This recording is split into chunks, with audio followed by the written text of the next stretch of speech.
Olá, muito boa tarde a todos. Estamos iniciando mais um fechamento do mercado.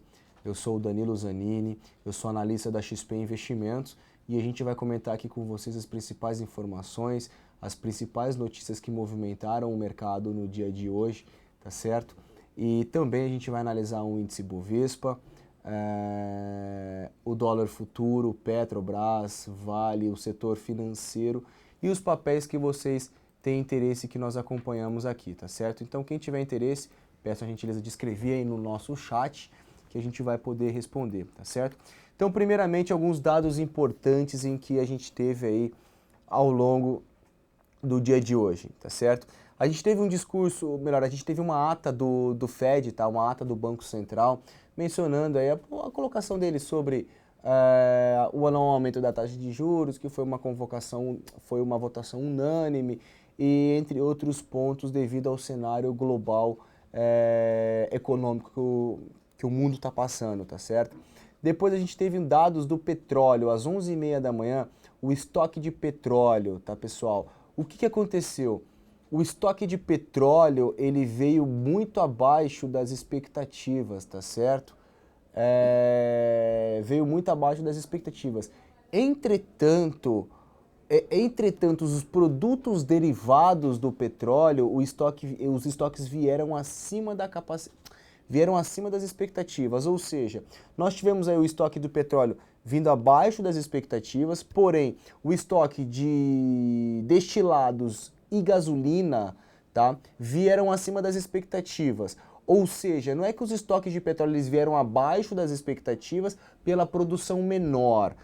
A gente teve a capacidade de produção, do uso das refinarias do petróleo, se eu não me engano, foi de 90,4% para 91% o uso da capacidade das refinarias. Ou seja, a produção do petróleo continuou, o estoque do petróleo foi menor, porém os derivados do petróleo acabaram vindo acima aí das expectativas, tá certo?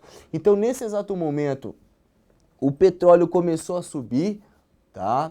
E começaram a bater no dólar, tá? Foi uma movimentação um pouco, foi uma movimentação inversamente proporcional, tá certo? Então esse foi um dos principais dados. Vale lembrar que hoje às 2h da tarde nós teríamos aí uma reunião entre o PP, o Partido Progressista, com o PMDB, que era para discutir aí se o PP iria continuar na base aliada do governo atual do PT ou eles iriam se desfiliar aí e ir para a oposição.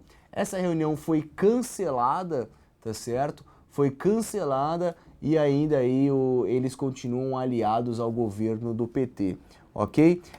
Nesse exato momento tá rolando ao vivo, tá certo? Que a gente está tendo a leitura do processo do impeachment pelo seu relator, tá certo? A expectativa é que seja aprovada a continuidade do rito do impeachment, porém a gente tem mais de 130 páginas que serão lidas aí ao longo da tarde. Começou por volta das 3h da tarde, todo o discurso, entretanto, foi aí uma meia hora de conversa e agora aí meia hora, 1h aproximadamente de conversa, e em pouco tempo a gente tem aí o relatório sendo lido pelo relator do processo de impeachment, tá certo? Deixa eu só dar uma olhada nas perguntas aqui do chat. Antes de mais nada, muito boa tarde a todos que nos acompanham no chat da Infomoney e na Arena do Investidor também, tá certo?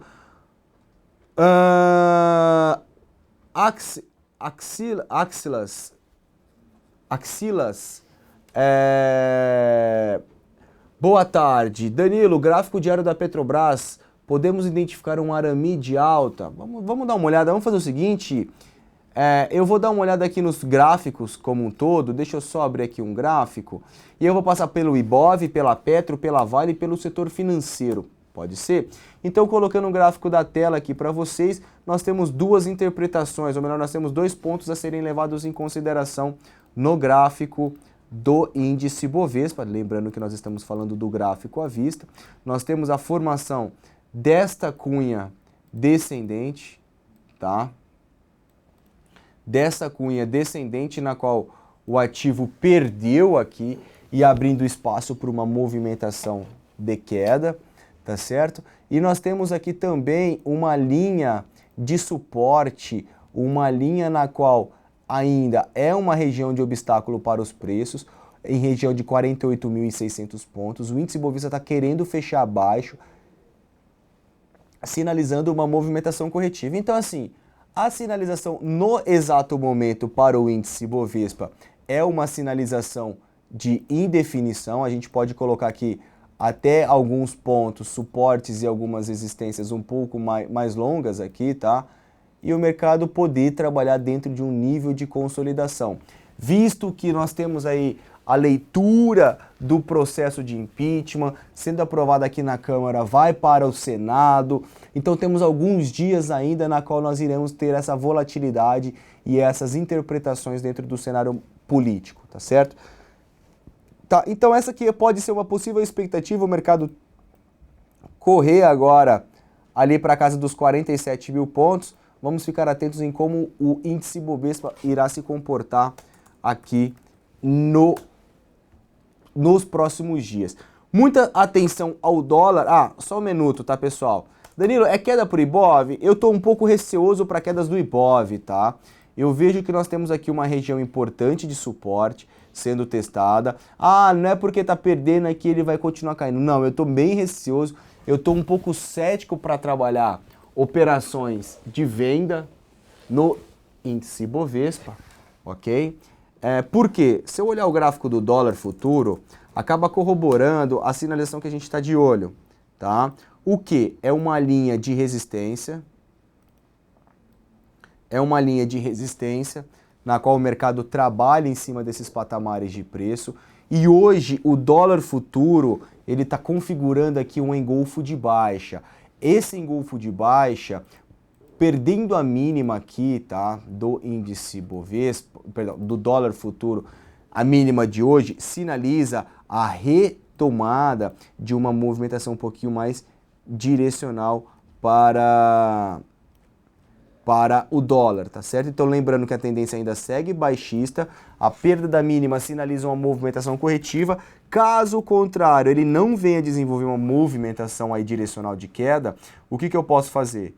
Esse movimento, o ativo tentar voltar, subir, configurar aqui um ombro, cabeça e um ombro, tá? A gente teria um outro ombro aqui, aqui seria o nosso ponto, que seria a cabeça, tá? E o mercado poderia tentar uma movimentação positiva, mas a princípio a sinalização é de baixa. Petro 4. Podemos considerar um arame em Petrobras? Não, não podemos considerar um arame em Petrobras, tá bom? Eu vou te explicar o porquê. Primeiro, a gente tem uma região de suporte em Petrobras, uma região de suporte aqui em Petrobras sendo testada, tá certo? Uma região importante de suporte sendo testada. O dólar também trabalha numa sinalização de indefinição. Eu tenho aqui uma região de suporte, a gente tem uma nova região de suporte aqui também, tá certo? Danilo, mas por que um arame? Porque deveria ser ao contrário. Eu deveria ter aqui um candle comprador, perdão, um candle vendedor no lugar desse verde e posteriormente eu deveria ter um candle comprador dentro do candle anterior. Para quê? Para a gente poder dizer que aqui o arame nada mais é do que uma leitura gráfica de uma possível tendência que vem nascer, que aí seria uma mulher grávida, tá? Então assim, ó, aqui a leitura porém a cor do candle, não. Se fosse vermelho aqui e verde aqui, ele poderia sinalizar, olha, uma possível tendência vai nascer para cá e ele tem espaço para subir, tá bom? Mas a interpretação não é essa de arame. Seria se fosse aqui vermelho e aqui verde, tá? Mas mesmo assim, a Petrobras sinalizando que ele trabalha dentro de uma movimentação de indefinição, abre espaço para buscar o teste das próximas resistências, ele trabalha nesse cenário de indefinição, ou caso contrário, venha passar por um período de indefinição aqui na casa dos R$ 7,50 e depois que ele venha perder a mínima, ele pode começar uma nova tendência. Vamos dar uma olhada na gráfico da Vale 5, tá? A Vale 5 ainda nós estamos monitorando esse patamar de preço, a superação dos R$ 12. Superando a região dos R$ 12, ele tem espaço para uma movimentação positiva, tá certo? Uma possível movimentação de um triângulo ascendente, tá certo? Caso a Vale venha perder o ponto de R$ 10,90, não seria uma posição atrativa para a gente poder manter a compra em Vale, tá certo? Vamos dar uma olhada aqui em alguns outros ativos. Primeiro vamos olhar o principal ativo do índice Bovespa, tá? O índice Bovespa aqui, o principal ativo do índice Bovespa é Itaú. Itaú ainda em cima de uma região de suporte. O ativo tenta me configurar aqui um possível pivô de baixa, tá? Que ele pode sinalizar uma movimentação um pouco mais longa. Porém, esse último movimento aqui que o mercado está trabalhando, acaba sendo um pouco mais direcional, um pouco mais esticado. Então eu ficaria cético para falar que nós estamos acionando esse pivô de baixa. Tá certo? Então muito cuidado, que o mercado todo está em cima de uma região de suporte. Se a gente for olhar o gráfico da Bradesco, BBDC4, tá? Também numa região de suporte. Muitas pessoas me questionando, Danilo, vamos comprar a Suzano? Não acho ideal comprar a Suzano ainda, apesar de saber que o papel está próximo a uma região de suporte, tem topos anteriores e fundos anteriores, tá certo? E 10 dias consecutivos de queda, então assim, eu esperaria o ativo de sinalizar alguma exaustão do movimento para eu poder trabalhar comprado. Um ativo em que chama a nossa atenção, RADL3, ok? Nós estamos monitorando o papel para uma entrada na ponta compradora. Estamos monitorando o papel numa entrada da ponta compradora, a média de 21 está passando exatamente por aqui, ele também fazendo arame. Um doji. A superação da máxima de hoje, podemos levar uma compra. Estamos posicionados em UGPA 3 ainda, tá? O mercado começou a andar aí ao nosso favor, seguimos comprados em UGPA.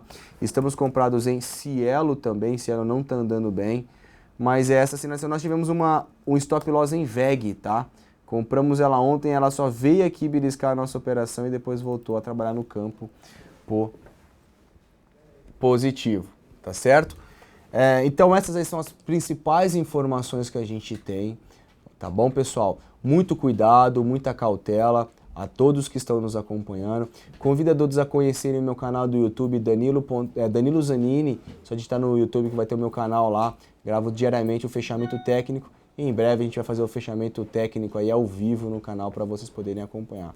Obrigado pela presença de todos vocês e a partir das 9 horas da manhã estaremos ao vivo na Arena do Investidor, no Blackboard da XP Investimentos. Obrigado e até o próximo programa.